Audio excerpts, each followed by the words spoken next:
Bonjour à tous et bienvenue pour ce nouvel entretien essentiel. De temps à autre et même plutôt souvent que pas souvent, on aime bien parler d'économie chez François. Et pour ce faire, aujourd'hui, j'ai le plaisir de recevoir l'économiste Philippe Murer. Bonjour Philippe.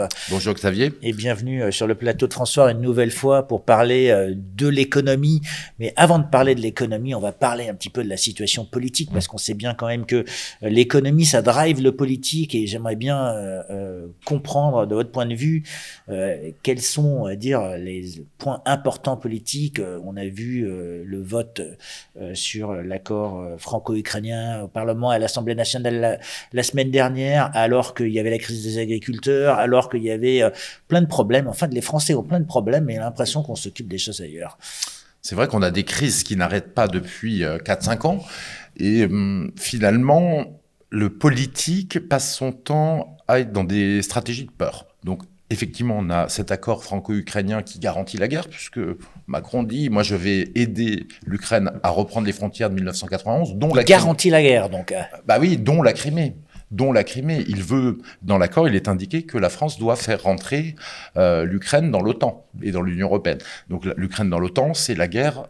C'est pour ça que la guerre s'est déclenchée et c'est pour ça que la guerre ne peut continuer si on est dans cette stratégie-là. Donc en fait, Macron marche vers la guerre mais à travers ça, c'est la volonté de faire peur aux Français. Les Français sont sous stress permanent depuis des années avec Macron. Donc là, il y a la guerre en ce moment depuis 1 ou 2 ans. Quand ça se calme sur la guerre, en fait, on nous parle de sécheresse tout le temps l'année dernière. Enfin, il faut quand même se rendre compte que climat, sécheresse, avec des discours apocalyptiques des journalistes mainstream et de la classe politique entre mars et avril 2023. Et pourtant, on voulait vendre de l'eau l'année dernière à l'étranger. C'est vrai. Et en fait, toute cette classe médiatique politique, en fait, s'est pris une fessée, puisqu'en fait, on n'a jamais eu une année aussi pluvieuse depuis 12 mois. Et toutes les nappes sont absolument à ras-bord, d'ailleurs. Et il y a même eu des problèmes d'inondation. Donc, on voit bien que c'est une stratégie de peur. Et puis, on a vu la Charente déborder, effectivement. Ah, tout à fait. Mais dans le Nord aussi, il y a eu beaucoup de problèmes d'inondation et toutes les nappes sont pleines. Tant mieux, c'est une bonne chose, mais c'est juste les variations climatiques. Donc, on voit bien que c'est une stratégie de peur. Et puis, la stratégie de peur par excellence, ça a été la dictature sanitaire avec le pendant 2 ans et demi, pour une maladie qui était quand même juste une grosse grippe en termes de mortalité et qui n'était pas plus dangereuse qu'une grosse grippe et où on a enfermé les Français pendant 2 ans. Il ne faut pas oublier qu'on a dépensé 300 milliards d'euros de dette publique pour sauver l'économie, pour sauver les gens pendant qu'on les interdisait de travailler, puis pour faire le plan de relance. Voilà, donc on est dans une stratégie de peur qui ne s'arrête plus. Et derrière, en fait, très probablement, alors qu'on ne règle pas les problèmes. Les vrais problèmes, c'est la santé publique, l'hôpital qui s'effondre. Depuis 2019, l'hôpital s'effondre. Et en fait, rien n'est fait. Et les gens meurent dans les urgences. Parce qu'avant déjà, on a une manifestation de soignants en disant on n'y arrive plus. Donc, Macron, d'ailleurs, a décidé de laisser tomber l'hôpital public. C'est-à-dire qu'il nous a fait un petit peu de cinéma, mais finalement, maintenant, on le laisse s'effondrer sans rien faire, sans que ce soit un problème, alors qu'il y a des jeunes qui meurent aux urgences de septicémie ou de choses comme ça parce qu'ils ne sont pas pris. Donc, la vraie problématique aussi, ce sont les agriculteurs qui sont en train de s'effondrer. Et ça touche les Français puisque c'est un des piliers de la France. Et puis, c'est l'économie en général. Parce que l'économie, ça a 2 rôles. C'est de nourrir chacun au jour le jour, la subsistance des Français. Et l'économie, c'est aussi la puissance de la France, qui est effectivement en train de s'effondrer. Et tout est fait pour masquer, effectivement, ces problèmes économiques de plus en plus graves auxquels la France est confrontée, ainsi que toute l'Europe en général, tous les grands pays européens. Donc cette communication politique est là pour masquer les réels problèmes qu'il y a dans l'économie réelle. Donc quelque part, on va dans le métaverse, on communique sur des éléments intangibles qu'on peut manipuler et du coup, on voit plus ce qui se passe dans l'assiette des Français, sur la facture d'électricité des Français. Exactement, on les met sous stress et du coup, tous les autres problèmes sont relégués au second plan. Alors, hier, il y a un économiste de l'OFCE qui a montré que les salaires ont monté 5% de moins que l'inflation depuis 3 ans. Donc, il y a eu une perte de 5% de pouvoir d'achat. Et tout le monde sait qu'on a un vrai problème de pouvoir d'achat en France et de niveau de vie, qui est un problème fondamental pour les Français. On a un problème d'appauvrissement global. On n'a plus de croissance, surtout depuis à peu près fin 2019, et même ça remonte un peu avant pour l'Allemagne, fin 2017, il n'y a plus de croissance. Mais pas un mot dans les médias. C'est-à-dire que la croissance en Allemagne depuis fin 2019, ça doit être autour de 0,2% par an. il n'y a plus de croissance. En France, c'est 0,5, en Italie, c'est 0,7. Dans tous les grands pays européens, il n'y a plus de croissance. Et pourquoi il n'y a plus de croissance? C'est qu'au bout d'un moment, quand on a fait énormément d'erreurs, l'Union européenne a la politique économique en main, c'est elle qui prend toutes les décisions. Eh bien, quand on a fait énormément d'erreurs, tout se paye un jour. Donc, la dernière erreur, c'était l'énergie chère en voulant se passer d'un tiers de l'énergie russe et en faisant exploser les prix de l'énergie. L'électricité, qui découle de ça, et notamment le marché européen de l'électricité, parce que quand même, on a eu une augmentation, nous les Français, de 30% de l'électricité. On a le libre-échange qui était avant, ça fait 20 ans qu'il le développe, ce qui veut dire que on met toutes les industries françaises en concurrence avec les industries des pays à bas salaire. Et d'ailleurs, soit les entreprises étrangères, soit les entreprises multinationales qui délocalisent. Et au bout d'un moment, ça a un impact. Les usines d'automobiles qui délocalisent soit en Tchéquie, soit au Maroc et dans d'autres pays ou en Turquie, eh bien, évidemment qu'on a de moins en moins d'industries en France. Et puis avant ça, même si on remonte, c'était l'euro cher. L'euro qui était très cher a abîmé l'industrie. Donc on paye toute la note de toutes ces politiques économiques qui sont gravissimes, parce que l'industrie, c'est la clé de la prospérité. C'est très clairement. Dans les services, dans les restaurants, il n'y a pas de gain de productivité. Donc c'est fondamental pour la vie des gens, mais c'est pas là-dessus qu'on crée de la richesse. C'est dans l'industrie où on arrive à produire plus pour chaque salarié, et c'est là-dessus qu'on gagne des gains de productivité qui permettent de nourrir et la croissance et le pouvoir d'achat de l'ensemble de la population. Comme on a détruit l'industrie dans toute l'Europe, avec ces politiques économiques absurdes, et bien maintenant, on se retrouve avec un problème d'absence de croissance, avec un problème de... Vas-y. Oui, Philippe, juste avant de rentrer dans le détail, regardons un petit peu les 2-3 dernières interventions de Macron. Oui. Il a un peu parlé des agriculteurs, mais il a surtout beaucoup parlé de l'Ukraine. Donc il a parlé de la guerre, il a parlé d'une forme de possibilité d'envoyer des soldats sur le front ukrainien. Alors, on ne sait pas vraiment pourquoi ils s'en est défendus, mais quand les journalistes l'interrogent, il ne parle pas vraiment de politique intérieure ou d'économie, du poumon, on va dire, économique et industriel. Il n'en parle pas. Donc, est-ce que ça, c'est symptomatique d'une situation où il veut masquer son bilan économique, un bilan qui est, comme on le voit aujourd'hui, assez catastrophique. Et du coup, on en arrive à devoir faire la guerre pour essayer de masquer tous ces éléments et se mettre dans une économie de guerre? En fait, d'une certaine manière, cette mentalité où on ne parle que de la guerre, où les médias disent c'est notre guerre, beaucoup de médias mainstream disent c'est notre guerre, reprennent les éléments de Macron, c'est pour, déjà, il y a une problématique de Macron, c'est de prendre une dérouilleuse aux élections européennes. Son parti est à 17% dans les sondages face au Front National qui est à 30%, donc c'est un niveau extrêmement bas, et qui pose des problèmes pour lui. S'il se retrouve à 15-16% contre 30%, ça va être compliqué pour lui, pour gouverner, pour continuer à gouverner. Donc évidemment que tout le fait de faire oublier aux Français le problème des agriculteurs, le problème de leur pouvoir d'achat, c'est une façon de focaliser toute la campagne des élections européennes sur la guerre en Ukraine, et non sur le bilan catastrophique et de Macron et de l'Union européenne en général, très clairement. Alors avant de parler de l'économie réelle, juste une autre question, parce que moi quand j'écoute les médias, j'entends que la bourse va très bien.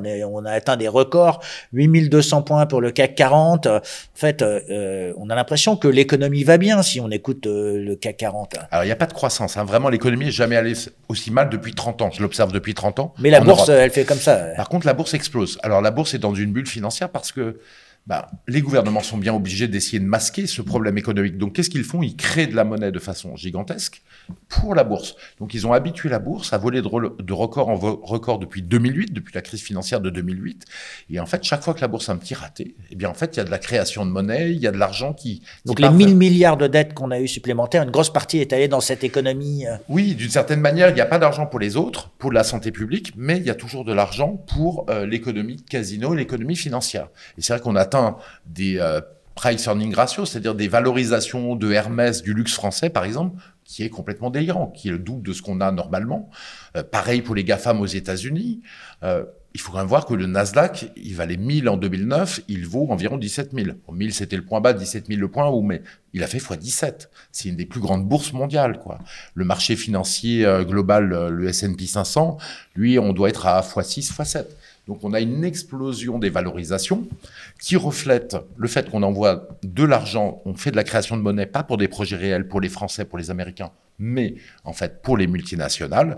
Et puis il reflète aussi le creusement des inégalités qui est monstrueux. En fait, il y a certaines entreprises qui gagnent, les grandes entreprises mondialistes, les GAFAM notamment, ou les entreprises de luxe françaises, et puis le reste du tissu économique a tendance à s'atrophier, quoi. Alors, quand on écoute justement l'accord franco-ukrainien, il y avait 3 milliards pour l'Ukraine, on avait envoyé au travers de l'Europe à peu près 10 milliards. Donc, on arrive à trouver de l'argent pour l'Ukraine, mais on a du mal à trouver de l'argent pour les agriculteurs. On a du mal à trouver de l'argent pour les Français, pour l'éducation nationale, pour...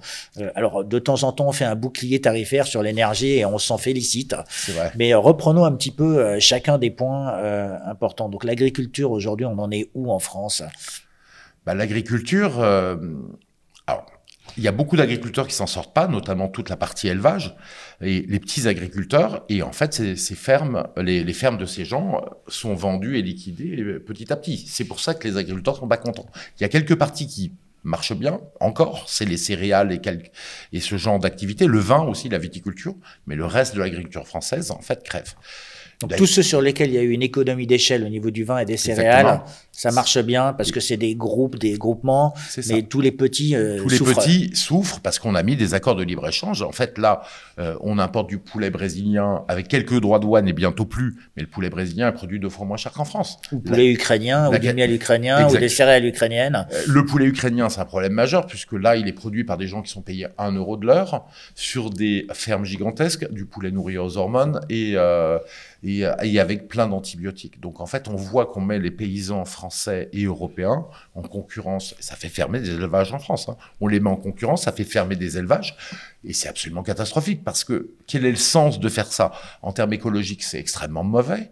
D'avoir des fermes géantes en Ukraine et qui ne respectent pas les normes européennes, et c'est d'une injustice totale pour nos agriculteurs. Si on veut une agriculture écologique, il faut d'abord avoir des agriculteurs. Or, l'Union européenne veut une agriculture écologique, mais détruit nos agriculteurs par cette concurrence déloyale. Donc on voit que tout ça n'a absolument aucun sens. Mais pour revenir, effectivement, Macron a dit qu'il donnerait 3 milliards d'euros par an, grosso modo, en 2024, mais dans les années à venir avec l'accord de la sécurité en Ukraine, France-Ukraine. Mais en plus de cela, l'Union européenne a décidé 50 milliards d'euros à donner à l'Ukraine pour les années à venir. 50 milliards, la France paye 20% de ça, c'est sa contribution. Donc il y a 10 milliards d'euros pour l'Ukraine. Donc d'un côté, on fait des coupes de 10 milliards d'euros en France sur le budget, de 6 milliards d'euros par la hausse de la taxe sur l'électricité, donc sur le dos des Français, et de l'autre côté, on va donner 13 milliards d'euros à l'Ukraine. Donc tout est donné à l'extérieur et rien n'est donné pour maintenir notre économie intérieure et pour s'occuper des Français. Et moi, ce qui me choque vraiment, hein, parce qu'il faudra le répéter tout le temps, en plus François est très présent sur la santé, c'est que l'hôpital public, ça fait 5 ans qu'on dit qu'il y a un problème. Macron n'a rien traité. Ils ont dit quelques phrases en l'air, et maintenant il semble normal que l'hôpital public soit en voie de déréliction, qu'on n'arrive pas à embaucher des gens, alors qu'il suffirait d'augmenter les salaires et de changer un peu la méthode de travail, un management peut-être plus bienveillant, plus sympathique dans les hôpitaux, parce qu'il y a ce problème, peut-être virer les ARS qui coûtent extrêmement cher, 30% de personnel administratif, pour remonter les salaires des soignants. Eh bien là, rien n'est fait et ça paraît normal. Ça paraît normal que Macron laisse entrer en déréliction l'hôpital public, alors que c'est parfaitement sa mission. Une déliquescence de l'hôpital public, mais avant d'en reparler, continuons sur la partie agricole, parce que la partie agricole, c'est avant tout de produire quelque chose qu'on va retrouver dans notre assiette. Et bien sûr, les prix ont énormément augmenté. Alors malgré le fait qu'ils s'en sortent pas, il y a bien quelqu'un qui doit gagner de l'argent. Si jamais les prix augmentent pour les Français, leur agriculture devient de plus en plus, les produits deviennent de plus en plus chers. Mais il y a aussi un phénomène, c'est que en France, on a mis des normes, des réglementations de la DGCCRF pour justement s'assurer qu'on ait des produits de qualité. Et quand j'entends qu'on a des produits importés qui viennent d'Ukraine et qui ne respectent pas les mêmes normes, donc en fait, on s'applique des normes qui nous rendent non concurrentiels, c'est ça? Alors, les normes, elles viennent pas de la France. En fait, elles viennent de l'Union européenne. Là, tous les hommes politiques vous mentent, mais en permanence. Pourquoi? Parce que l'Union européenne, c'est elle qui est responsable du marché unique, où les normes doivent être quasiment les mêmes partout. Donc c'est l'Union européenne qui, et j'étais au Parlement européen, je voyais le paquet de normes qui sortait. Donc là, le principal producteur de normes, c'est l'Union européenne, c'est elle qui gère le marché unique et la consommation. Mais comment on va garantir à des Français comme moi que ce qu'on a dans notre assiette, c'est un bon produit, c'est un produit sain, qui va justement pour faire le lien avec l'hôpital, va m'empêcher d'aller à l'hôpital. Parce que si jamais je mange sainement, quelque part, je ne devrais pas aller à l'hôpital. Par exemple, il y a une norme sur la viande qui est une norme qui est très aimée par les Français. Et à juste titre, c'est la norme Label Rouge, qui permet d'avoir une viande qui est pas trop chère, mais où, par exemple, les poulets sont à la fois à l'intérieur et peuvent partir librement à l'extérieur, bouger dans des élevages relativement petits. Ce qui vous garantit d'avoir un poulet qui est relativement goûteux et sain en termes de qualité. Eh bien, cette norme-là, ces petites normes-là françaises, d'ailleurs, sont remises en cause par l'Union européenne, qui se pose la question d'enlever le label rouge pour en faire un label européen. Mais le vrai problématique, c'est que il y a énormément d'échanges avec les autres pays, qui est dû au libre-échange, notamment sur l'agriculture de l'Union européenne, mais en fait, il n'y a pas de contrôle. Il y a tellement d'échanges qu'il n'y a plus de contrôle. Il faudrait énormément d'argent pour contrôler. Et en fait, on l'a plutôt réduit le nombre de douaniers et fait faciliter et de plus en plus rapidement l'entrée des marchandises. Donc les marchandises sont plus contrôlées. Et il y a un rapport du Sénat qui montre que 25% des produits agricoles en France ne respectent pas les normes françaises et les normes européennes. Donc ce que je mange devrait suivre un certain nombre de normes et devrait être de manière à ce que ça me prémunisse contre un risque. Et aujourd'hui, on les a mis en place, mais on ne les suit plus. Elles ne sont pas suivies par l'Union européenne. Et c'est un problème majeur, effectivement, pour notre santé, mais aussi de justice, parce qu'on ne peut pas demander aux producteurs français et européens de produire avec certaines normes et finalement d'importer d'autres produits qui n'ont pas de normes, quoi. Donc on mange moins bien, ça coûte plus cher. Quand on regarde le coût du logement, le coût de l'électricité, où on a vu tout à l'heure qu'il y avait une énorme augmentation, aujourd'hui, l'industrie du logement, du bâtiment est à l'arrêt. En fait, il n'y a plus de nouveaux chantiers, les prix sont en train de se casser la figure, alors qu'on sait qu'il y a énormément de Français qui ont besoin de se loger. Donc là, c'est aussi un problème pour eux. Alors déjà, il y a quand même quelque chose qu'il faut mettre sur la table. Les Irlandais l'ont compris, mais les Français n'en parlent pas. C'est que quand vous avez 400 000 immigrés qui rentrent par an en France, qu'ils soient clandestins ou non, vous avez forcément, au bout de 10 ans, ça fait 4 millions de personnes. Donc, vous comprenez que vous avez forcément un problème de logement au bout d'un moment. Ça, c'est une partie de la problématique, c'est l'immigration. À Paris, c'est l'immigration qui est une partie de la problématique, où c'est les très riches acheteurs étrangers qui, depuis 40 ans, achètent petit à petit des biens qui sont stérilisés. Et on se retrouve avec des places comme la place Dauphine à Paris, qui est une des plus belles places de France, de Paris, sur l'île de la Cité, où il n'y a pratiquement plus personne qui vit. Ce ne sont que des grands acteurs ou des personnes très riches étrangères qui ont acheté ces biens, qui les ont stérilisés. Donc, on se retrouve avec un problème de logement gravissime. Et quand on parle de nourriture et de logement, c'est les besoins physiologiques de base. Pouvoir se nourrir, pouvoir se loger, pour pouvoir dormir. C'est pour ça que je pose ces questions, parce que moi, j'ai que des lecteurs qui me disent « J'ai du mal avec mes fins de mois, je ne peux pas payer mes factures d'électricité, je ne peux pas payer mon loyer, je ne peux même pas parfois trouver un logement. » Exactement. Et là, on est vraiment sur le problème clé. Il y a un manque de logement fondamental. Et l'équipe Macron ne se bat pas sur ce sujet-là. Moi, par exemple, j'habite en Provence et il y a énormément de Airbnb qui ont été montés. Et vous discutez avec les jeunes, déjà, les prix ont monté pour les loyers et pour les biens. Et les jeunes qui travaillent là-bas, où les salaires ne sont pas des salaires parisiens, peuvent plus se loger. C'est-à-dire, quand vous cherchez dans un rayon de 30 ou 40 km, vous avez 3 ou 4 logements en location. Voilà. Donc les jeunes ne peuvent plus se loger. Et le problématique, c'est qu'on a une classe politique macroniste qui croit que le marché est magique et va tout régler. Là, on se rend compte que le marché magique ne règle pas tout et qu'il faudra avoir une vraie politique de logement.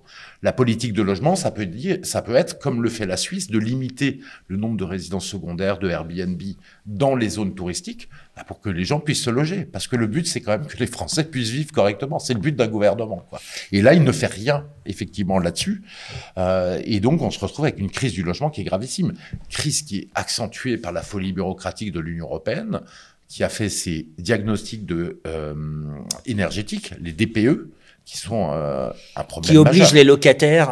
les propriétaires, à augmenter la qualité de logement pour pouvoir les louer. C'est quand même un avantage pour les locataires, ça. Alors, c'est un avantage. Le problème, c'est que c'est une norme qui va effacer tous les logements de catégorie G, qui va obliger les gens à trouver des ouvriers pour faire des travaux sur 500 000 logements, puis les catégories F, puis les catégories E. Et le problème qu'on a, c'est qu'ils n'ont rien préparé. C'est-à-dire qu'il fallait un label de l'État pour vérifier que les artisans qui font ça le font bien, une garantie de résultat du travail, parce que si vous mettez 40 000 €, il faut que le travail soit bien réalisé, et avoir suffisamment d'artisans. Or, on manque d'artisans parce qu'il n'y a pas assez de formation, qu'on n'incite pas les jeunes Français à y aller, alors que ce sont des travaux tout à fait rémunérateurs. Les jeunes Français feraient bien d'aller dans l'artisanat, faire chauffagiste, plombier, ou même travailler dans l'isolation. Il y a beaucoup d'argent à gagner. Mais rien n'est organisé. Et donc, on se retrouve avec des appartements qui vont être de plus en plus retirés du marché, parce que les gens, en plus, n'ont pas les moyens de rénover, pas toujours. Et donc, avec un problème absolument gravissime derrière. Il aurait fallu que le gouvernement se débrouille pour canaliser de l'argent par les banques, par la Banque de France, pour que les gens qui empruntent, tous les gens qui puissent emprunter pour isoler leurs biens, eh bien, ça soit à taux zéro. L'État force les gens à faire des choses. Il faut quand même avoir un avantage parce que tout le monde peut pas sinon réaliser des travaux. Et là, on va se retrouver avec une crise du logement absolument majeur. Alors emprunter à taux zéro, c'est pas tellement facile en ce moment, puisque, ça voudrait dire un gros effort de l'État, puisque les taux d'intérêt sont en train d'augmenter. Oui, mais un effort de l'État ou le fait que la Banque de France envoie de l'argent à taux relativement bas aux banques pour que les banques puissent prêter aux gens pour isoler leurs biens, qu'ils soient propriétaires. Dans le cadre particulier du logement. Sachant qu'en plus, il y a un problème, c'est-à-dire qu'ils se sont dit, ce qu'on voit, c'est que l'amélioration de l'isolation, en fait, finit par produire assez peu d'économies d'énergie. Beaucoup moins que ce qui est prévu. Surtout quand les prix de l'énergie augmentent de manière phénoménale. Donc, on diminue peut-être la consommation, mais pas la facture à la fin du mois, quoi. En plus, tout à fait, tout à fait. Donc, et d'ailleurs, il y a un vrai sujet, c'est-à-dire que donc, le gouvernement s'occupe pas du logement, mais là, le gouvernement français sur l'électricité, je veux dire, on est en train d'abattre des entreprises. Et les entreprises, c'est quand même des outils de travail qui ont été montés par des personnes qui sont extrêmement difficiles. Au début, on a plusieurs années difficiles pour monter une entreprise qui fonctionne, hein, où les gens donnent toute leur énergie. Et on est, à cause de cette crise de l'énergie qu'a provoqué le gouvernement et l'Union européenne, on se retrouve avec un niveau de défaillance d'entreprise qui est le plus haut depuis 2008. Alors qu'en France, on avait un avantage concurrentiel avec notre énergie nucléaire. On l'a toujours, en fait, mais simplement, comme Macron veut rester dans l'Union européenne et qu'il protège l'Union européenne plutôt que la France, on se retrouve avec l'électricité qui a toujours le même coût de revient, 6 centimes. Avant, elle était vendue 12 centimes, l'électricité, en 2012. Maintenant, cette électricité produite à 6 centimes et vendue à 25 centimes. Et ça, c'est en train de détruire le niveau de vie de foyer et de détruire des entreprises. Il suffit de sortir du marché européen de l'électricité pour régler ce problème qui est fondamental si on veut aider l'économie. Eh bien non, Macron et compagnie ne font rien là-dessus et c'est un scandale majeur puisqu'on détruit les outils de travail de plein de Français, quoi. Alors, on a vu donc les agriculteurs, le logement, la facture de l'alimentaire, la facture de l'énergie. Et quand on voit en province, parce que la province n'est pas Paris, mais il y a quand même énormément de Français qui habitent en province, 80%, on a les jeunes qui arrivent plus à se loger. Et oui. En plus, on leur impose d'avoir des voitures électriques et le coût de l'essence augmente. Donc, on leur dit, pour être un bon citoyen, il faut que vous fassiez moins de kilomètres, mais vous pouvez plus vous loger. Donc, quelque part, c'est des inversions. L'équation est impossible pour les gens. Impossible à résoudre. Voilà. L'équation est impossible par les gens, à résoudre par les gens. Mais ce qu'il faut bien comprendre, c'est qu'on a une médiocratie qui s'est installée au pouvoir, en France et aux États-Unis, dans tout l'Occident. Mais pourtant, au sein du périphérique, on a l'impression qu'ils savent ce qu'ils font. Pas du tout, pas du tout. Et la raison, elle est simple. En fait, la raison, c'est que depuis 30 ans en Europe, en fait, on a besoin d'hommes politiques qui répètent tout simplement le programme de l'Union européenne. Le programme sur l'énergie, le marché européen de l'électricité, le gaz, le programme sur l'écologie, le programme sur l'agriculture, le programme, la politique économique en général, puisqu'on voit que tous les leviers sont dans l'Union européenne. Évidemment, qu'est-ce que vous avez créé comme classe politique en France et pareil dans les autres pays d'Europe, ce sont des perroquets, une classe politique de perroquets, qui est extrêmement bon en com, un jeune Attal, mais très mauvais en termes de capacité de mettre des politiques publiques et d'être un homme d'État. Voilà pourquoi on a cette médiocratie au pouvoir et on a ce problème. Sur la voiture électrique, ça y est, moi je me bats sur la voiture hydrogène, plutôt je pense que c'est une meilleure solution en général, hein, pas pour les petits déplacements en ville, mais en général, pas pour des petites voitures urbaines. Depuis 2014, ça me paraissait évident que c'était extrêmement compliqué de mettre en place la voiture électrique, pour plusieurs raisons. On a 30 millions de voitures, il faut au moins 15 millions de prises. Ça veut dire qu'il va falloir défoncer, en termes de BTP, 15 millions de trottoirs, etc., pour brancher des prises. Ça, c'est une problématique, la première problématique. Comment pensez-vous donc c'est de l'infrastructure, on va appeler ça. L'infrastructure, c'est impossible. L'infrastructure, quand les gens partent, parce que la voiture, c'est aussi pour aller voir sa famille pendant les vacances, pour les vacances de Noël, pour les grandes vacances. Et donc, ce sont des millions de gens qui se déplacent sur les routes. Comment voulez-vous avoir les infrastructures de recharge sur les routes pour recharger les voitures électriques? Ça me paraissait impossible. Et effectivement, c'est le cas. Quand les gens partent sur des grands voyages avec des voitures électriques, ils ont du mal à trouver des prises de recharge.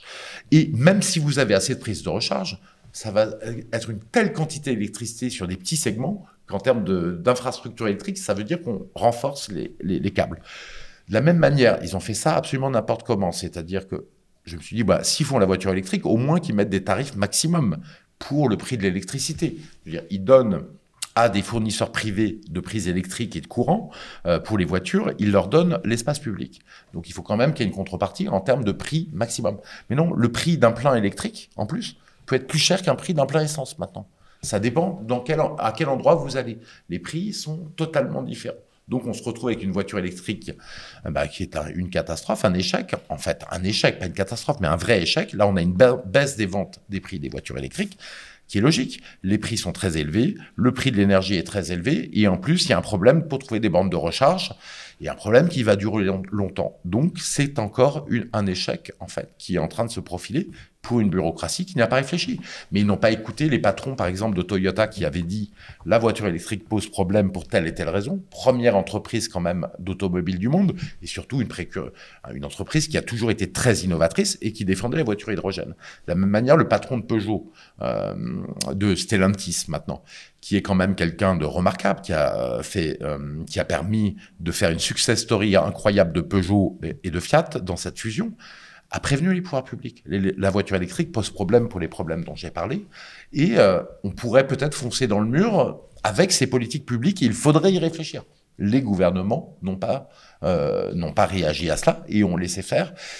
Et on voit que entre la difficulté pour se nourrir, la difficulté pour se loger, la difficulté pour se déplacer, ça fait beaucoup de difficultés pour les Français. Mais là, on a quand même vu les constructeurs allemands qui disent que on va recommencer avec les voitures thermiques. Donc, il y a une recrudescence, on va dire, de cette stratégie qui était pour ne plus répondre qu'aux desiderata politiques, répondre vraiment aux desiderata de consommation, du consommateur, de la demande. Parce que c'est quand même le consommateur, quelque part, qui crée la demande, non? Bien sûr, et la vraie problématique de l'électrique, c'est que vous n'avez pas une demi-heure pour aller recharger. Et puis, il faut encore trouver une prise électrique pour recharger. Donc, ça fait un problème de stress, parce que l'autonomie est limitée de ces véhicules, qu'il faut les recharger quand vous faites des voyages. Et c'est un problème de stress pour les gens et de difficulté à le faire. Beaucoup de journalistes ont essayé de faire des déplacements avec des voitures électriques, et à chaque fois, ils se sont retrouvés avec cette problématique de recharge. Alors que la voiture hydrogène était quand même une alternative intéressante. Il y en a plusieurs qui existent de série. C'était le même prix à l'époque, avant la massification, que les prix des voitures électriques. Et elles permettent de recharger très rapidement à la pompe un véhicule à hydrogène. Donc c'était beaucoup plus intelligent. Surtout qu'on est capable de produire cet hydrogène à des prix extrêmement bas à partir de l'électricité, donc de l'hydrogène propre. Donc voilà, tout ça n'est pas pensé. Mais vous savez, paraît que Macron veut absolument aller vers l'écologie. Donc, une des grandes filières, c'est la filière hydrogène. Notamment, l'avion, ça va pas être un avion électrique avec des grosses batteries. On l'imagine bien. Ça sera un avion hydrogène. Je vois, moi, les patrons de l'aéronautique française dire on est capable de faire cet avion hydrogène et il faut absolument le faire. Sinon, c'est les Chinois qui vont, à ce moment-là, utiliser ce changement technologique pour s'infiltrer dans le marché. Eh bien, il y a des petites aides saupoudrées, mais il n'y a pas un grand plan pour faire un moteur à hydrogène d'avion français pour des courtes distances, le mettre en place en France pour les voyages d'avion à l'intérieur de la France et pour l'étendre ensuite en Europe et au monde entier. Il n'y a aucune ambition sur ce sujet-là. Pareil sur le train à hydrogène. On a beaucoup de trains électriques en France, mais il y a plein de lignes qui sont trop petites pour les électrifier. Ça coûte beaucoup trop cher. Donc, ce sont des trains diesel qui circulent. Croyez-vous que Macron utilise le fait qu'on a en France la chance incroyable d'avoir Alstom qui produit des trains hydrogène, voilà, et donc qu'on est capable de remplacer tous nos trains hydrogène par des trains diesel par des trains à hydrogène et de monter notre filière dessus et ensuite d'exporter dans le monde entier, en Europe et dans le monde entier. Croyez-vous que Macron fait ça? Non, il n'en fait rien, quoi. Et voilà la problématique. On a des gens qui n'ont pas de vision, qui laissent faire les choses, le marché, et en fait qui ne favorisent pas les entreprises françaises et qui se développent pas sur les sujets qui sont leurs sujets les plus importants, l'écologie et l'industrie. Alors Philippe, 1000 milliards dans l'économie, et qu'en est-il de l'emploi aujourd'hui, de la politique de l'emploi? Alors, politique de l'emploi, c'est un grand enfumage de Macron. Puisqu'on nous dit, en fait, on est quasiment au plein emploi, on nous a dit ça pendant 2 ans, mais les salaires baissent.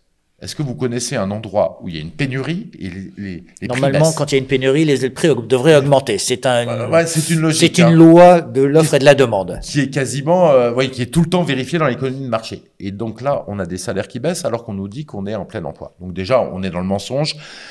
C'est très simple, c'est que Macron a pris l'indicateur de l'INSEE, qui n'est pas une statistique. Le taux de chômage à 7%, 7,5% aujourd'hui qu'on nous annonce, en fait, c'est juste un sondage.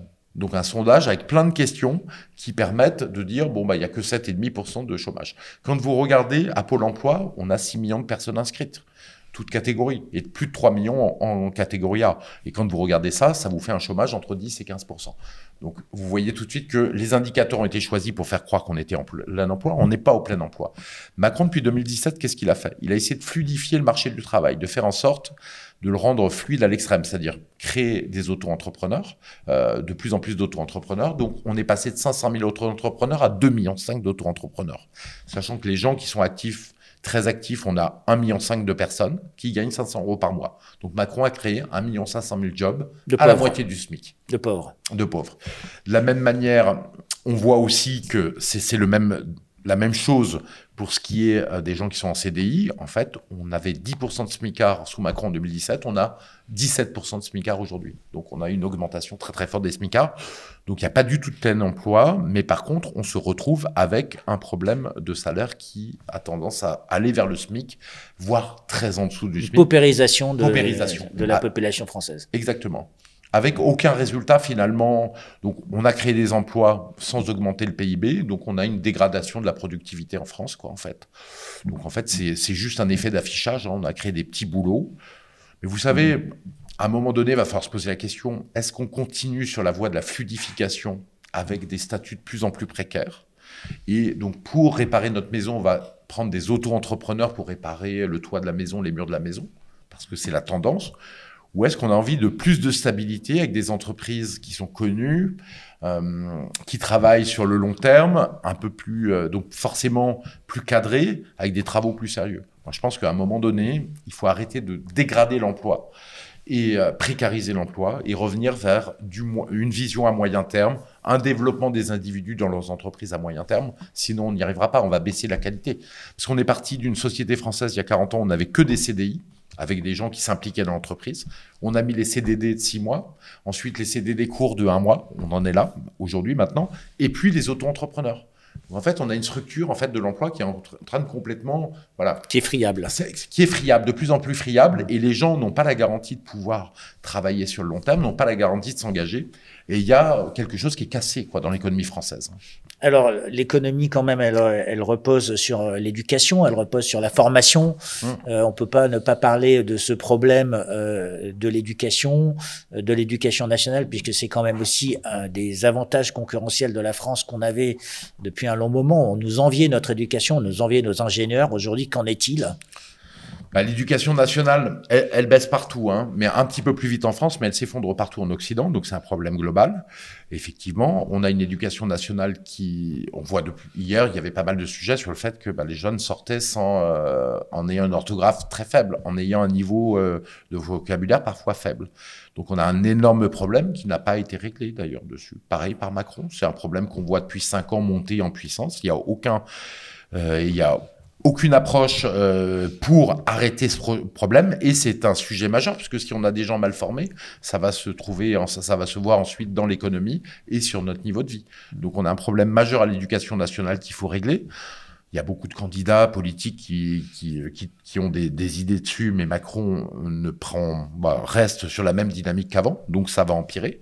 Puis moi, il y a un autre sujet qui est fondamental, je pense dont il faut parler, et que notamment les mères de famille doivent avoir l'esprit, c'est qu'on a un vrai problème sur le travail manuel. C'est-à-dire qu'on a fait en sorte de former des gens jusqu'au bac, puis à l'université.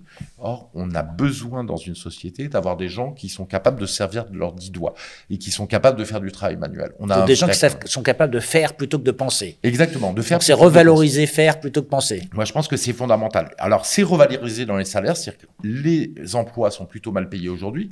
Les emplois qui sont bien payés, bien, c'est si vous voulez faire chauffagiste, vous allez avoir, au bout de quelques années, si vous travaillez bien, des salaires de 4 000 € par mois, qui sont quand même très importants. Les plombiers, mais tous les corps de métier, en fait, maintenant, sont mieux payés. Pareil, les électroniciens pour les voitures. Avant, on allait faire la queue chez le médecin et aujourd'hui, on va aller faire les queues chez l'électricien. Aussi, mais c'est le cas. Hein. Quand vous avez un bon artisan, il est absolument débordé.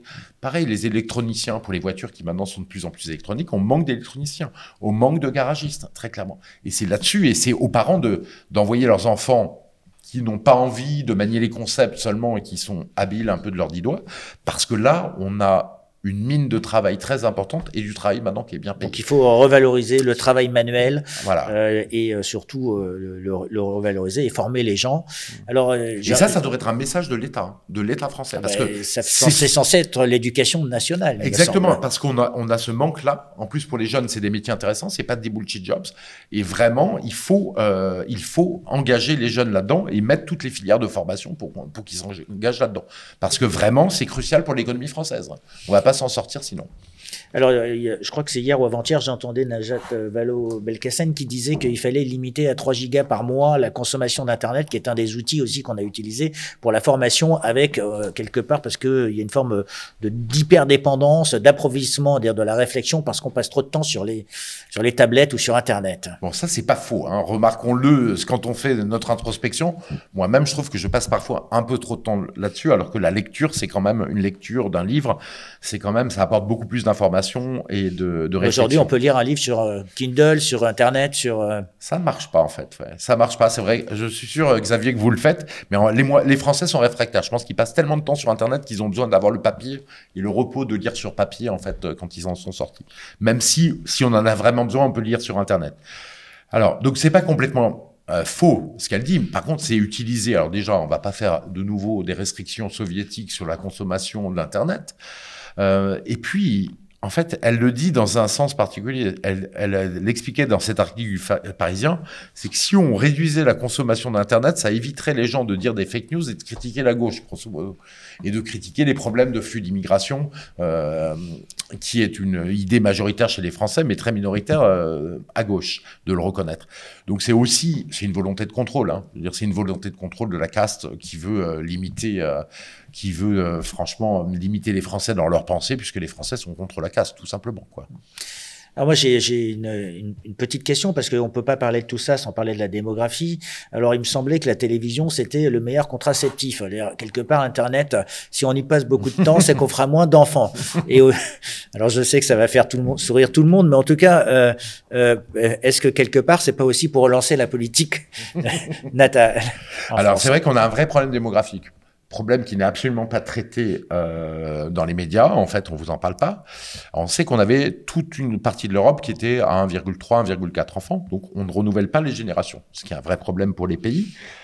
Il y avait 3 pays qui tenaient en Occident. C'était la France, les États-Unis et le Royaume-Uni, qui tenaient grosso modo à 2 enfants par femme. Même 2,3 pour la France à un moment, puisque c'est... 2,1, je crois. Ouais, 2,1. Il me semble qu'on n'est jamais monté au-delà. Mais en tout cas, c'était bien, puisqu'on avait un renouvellement et qui n'était pas dû à l'immigration. Hein. La différence est beaucoup plus faible que ce que pensent les gens. Les Français voulaient faire des enfants, pareil au Royaume-Uni et aux États-Unis. Et en fait, là, on a un effondrement d'à peu près 20%. Donc, on se retrouve avec 1,6 enfants par femme au Royaume-Uni et aux États-Unis et 1,8 enfants. Ça montre en fait une société où les gens, les jeunes n'ont plus envie de faire d'enfants. Donc, une société qui se perpétue pas. Qui n'est plus désirable, quelque part. Qui n'est plus désirable, tout à fait. On n'a plus envie de se reproduire. D'ailleurs, on voit qu'il y a un sondage qui est sorti il y a 2 jours. On voyait que 40% des jeunes sont dans un état un peu dépressif, ce qui n'est pas normal. Une jeunesse qui est en état dépressif, c'est une absurdité, c'est une contradiction dans les termes. Donc, elle est plus désirable. On n'a pas d'enfants. On voit qu'en Asie, on a le même problème. Alors, que ce soit à Taïwan, Thaïlande, dans tous les pays développés d'Asie, 1,3 enfants. En Chine, on a 1 enfant par femme. Le nombre de naissances a divisé par 2 entre 2015 et aujourd'hui. Donc, on est passé de 18 millions de naissances à 9 millions. Donc, en Chine, là, c'est catastrophique, la chose, puisque on va se retrouver avec presque une division par 2 de la population en âge de travailler en 25 ans. Division par 2. Qui va faire les emplois? Qui va produire à l'avenir? Qui va s'occuper des personnes âgées? Puis ça va créer un vieillissement monstrueux. Donc là, on va avoir des impacts énormes sur l'économie et sur la Chine, sur l'économie chinoise et sur l'économie mondiale. Et la Corée du Sud étant l'exemple le plus frappant, puisqu'en Corée du Sud, qui est un des pays qui a le mieux réussi dans la compétition économique mondiale, on a 0,7 enfants par femme. Et là, et ça fait longtemps que ça dure, qu'on baisse, là on a atteint 0,7, ce qui veut dire que si vous avez 7 grands-parents, vous passez à un petit enfant. Donc vous voyez que la société n'est pas viable et elle va je ne sais pas comment ils vont gérer ça. Je pense que dans 10 ans, on va avoir des gros titres dans tous les journaux en disant qu'ont fait les Coréens. Parce que si on passe de 7 grands-parents à un petit enfant, je veux dire, on voit bien que plus rien ne peut fonctionner et que la société ne se perpétue pas. Donc on a un vrai problème qui semble dû au fait que ce capitalisme financiarisé, mondialisé, ne permet pas aux aides de respirer, ne permet pas aux aides de trouver un logement. Le prix des logements explose et les gens n'arrivent plus à se loger et rien n'est fait pour ça. C'est le problème en Chine. En Corée du Sud, c'est le travail frénétique excessif. En France, c'est l'insécurité, la précarité, l'inégalité, le fait que les jeunes n'ont plus de moyens, n'ont plus d'avoir assez de logements pour pouvoir accueillir des familles, un travail assez stable et assez bien payé pour avoir une famille. Pareil au Royaume-Uni et aux États-Unis, on a une crise globale de la natalité. En fait, il n'y a plus que quelques pays d'Afrique qui tiennent avec des natalités très importantes, mais toutes les natalités baissent. Il faut savoir que même au Maroc, on a 2,3 enfants par femme. Même en Algérie, on a 2,5. Donc en fait, il n'y a que l'Afrique qui a une natalité qui permet de renouveler ses générations, et même au-delà. Mais tous les autres continents sont en baisse démographique, avec l'Occident, les pays riches d'Occident et d'Asie, qui sont en effondrement démographique. Ça va poser un problème majeur à l'avenir. Un problème majeur sur lequel il faut réfléchir. La France a des atouts dessus, puisque elle a la natalité la plus forte, pratiquement de l'Occident. Il faut la conserver. Et effectivement, et alors comment gère-t-on l'économie quand on a une telle atrophie, on va dire, parce que ça va nous créer une perte à un moment de cette force vive. Donc on va faire quoi? On va faire ça fait... de l'immigration pour c'est vrai que ça subvenir à ses besoins, comme dans les années 70 avec l'immigration des Portugais qui sont venus, les maçons portugais, on se rappelle, puis ou les Polonais. C'est vrai que ça pose 2 problèmes. Le premier problème, ça fait un vieillissement de la population moyenne. Donc ça fait une nécrose de la société, parce qu'il faut qu'il y ait un équilibre entre les jeunes, les personnes dans l'âge moyen, mûr, et les personnes âgées. Donc on n'a plus cet équilibre. Le deuxième problème, c'est économique. Effectivement, comment est-ce qu'on perpétue la société? Parce que si vous avez une baisse du nombre de population, ce qui se passe au Japon depuis des années, c'est très dur de faire tourner l'économie puisqu'il y a une baisse de la consommation. Ça peut se faire, on sait le faire, mais c'est compliqué. Il faut faire beaucoup de travaux publics, ce que fait le Japon, beaucoup de relance et une politique économique assez fine. Par exemple, l'Italie, ça fait 30 ans qu'ils ont ce problème démographique. Ils l'ont résolu en faisant de plus en plus d'immigration. Mais le problème, c'est que les gens rejettent les taux d'immigration trop élevés puisque ça fait des sociétés communautarisées et on sait qu'on a un rejet massif aux États-Unis et en Europe de ces flux d'immigration. Donc c'est pas une solution, les flux d'immigration. On le voit bien, c'est pas une solution. D'ailleurs aux États-Unis, c'est pas une solution pérenne, on va dire. Pas une solution pérenne. Aux États-Unis, par exemple, où l'immigration est incroyable, Biden a fait venir 13 millions de personnes en 4 ans de mandat, quoi, en fait. 13 millions de personnes, c'est gigantesque. Et ce qu'on voit sur le marché de l'emploi, c'est que tous les postes qui ont été créés, ce sont d'abord, depuis 1 an, ce sont pratiquement que des postes à temps partiel, pas de postes à temps plein. Destruction des postes à temps plein pour création de postes à temps partiel. Et deuxièmement, depuis le début du mandat Biden, les Américains natifs des États-Unis ont perdu des emplois, alors que tous les emplois créés, même plus que tous les emplois créés, ont été affectés aux nouveaux immigrés. Donc on voit que c'est extrêmement mauvais pour la base américaine qui est sur place native. Donc la voie de l'immigration n'est pas le sujet. Et en plus, de toute manière, il n'y a plus qu'un surplus d'immigration possible en provenance d'Afrique. Et tous les autres pays sont en effondrement. Donc il va falloir relancer une politique nataliste. Mais ça, c'est un problème assez compliqué puisque... Donc c'est pas mal si jamais on diminue la consommation d'Internet, ça évitera d'avoir des problèmes de contraception. Oui, mais bon, ça posera d'autres problèmes. Hein. Alors bon, moi quand je vous entends... je me dis, il n'y a pas grand-chose qui va bien, quoi. Non, il n'y a rien qui va bien parce qu'on a une casque à tout détruit, très clairement. Il y a une casque à tout détruit et la chose la plus précieuse qui a été détruite, Bon, ça remonte à longtemps, c'est le caractère collectif de la société. Le fait qu'on soit une nation, le fait qu'on soit une communauté nationale et qu'on partage les mêmes principes, les mêmes valeurs et qu'on ait envie de faire des projets pour l'avenir. Avec l'Union européenne, on a détruit cette notion de nation, très clairement. Et puis avec la mondialisation en général, en fait, on a détruit cette notion de nation. Et surtout, on a créé, en fait, on est dans une économie et dans une société où on nous dit, occupe-toi de tes problèmes individuels et le collectif suivra. Ça permettra d'atteindre l'intérêt général. On voit qu'on est en erreur absolue là-dessus, et qu'en fait, on est dans une société très égoïste, très narcissique, très individualisme au mauvais sens du terme.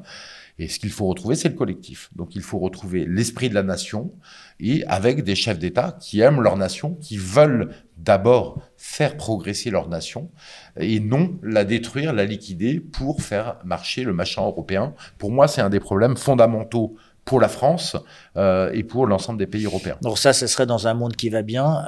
Et aujourd'hui, on est dans un monde qui va moins bien. Quels sont les degrés de liberté qui restent à Emmanuel Macron pour relancer l'économie? C'est quoi? C'est d'aller faire la guerre, de se mettre en économie de guerre? S'il avait un peu de courage, il sortirait du marché. Il n'était pas européiste avant d'être français. Il sortirait du marché européen de l'électricité. Il donnerait une énorme bouffée d'oxygène à tous les ménages français qui pourraient. Donc il lui reste des degrés de liberté. Voilà, quand même, il lui reste ça. Et puis il permettrait de sauver plein d'entreprises et de développer les entreprises françaises et l'industrie française par des prix de l'électricité plus bas. Bon, il lui reste pas grand-chose comme degré de liberté, mais il pourrait au moins faire ça et ça aurait un impact concret pour les gens et important. Effectivement, il semble que comme ils n'ont plus, ils sont confrontés à un bilan catastrophique, ils ont plus de degré de liberté. Ils sont poussés effectivement vers la guerre, vers la volonté de faire une guerre et de s'affronter à la Russie, alors qu'on a quand même une armée de 100 000 personnes qui n'est pas dimensionnée pour aller se battre contre les Russes, quoi, très clairement. Et qu'on n'a pas les munitions non plus pour se battre, puisque c'était plutôt une armée pour intervenir à l'étranger dans quelques crises, et on est incapable de faire une guerre de haute intensité aujourd'hui. Donc on n'a pas vraiment une économie de guerre, on va dire, encore aujourd'hui. Non, pas du tout, pas du tout. Je veux dire, les Ukrainiens, l'OTAN, il faut bien comprendre que l'OTAN produit 3 fois moins d'obus que la Russie en une année. La Russie est beaucoup plus puissante à ce niveau-là, au niveau des munitions. Et l'OTAN, c'est toute la problématique de l'Occident qui produit plus grand-chose, qui parle beaucoup et qui produit plus grand-chose. On ne produit plus assez d'obus, plus assez d'armes pour faire face à ce qui se passe en Ukraine, quoi.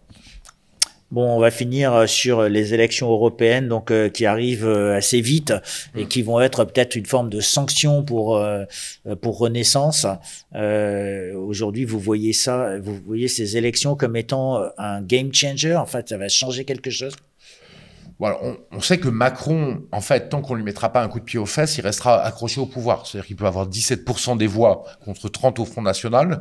Je veux dire, il démissionnera pas. Et je pense pas qu'il dissoudra le Parlement pour faire appel de nouveau au vote des Français. Ça, il a dit plusieurs fois qu'il le ferait, mais... Moi, j'y crois pas trop. Les LR, c'est eux qui ont la clé pour voter les motions de censure et dégager Macron, qui fait beaucoup de mal à la France. Apparemment, ils veulent pas ça fait des années qu'ils les votent pas, ces motions de censure avec LFI, l'opposition, c'est-à-dire la NUPES et le Front National, le Rassemblement National. Donc pour ça...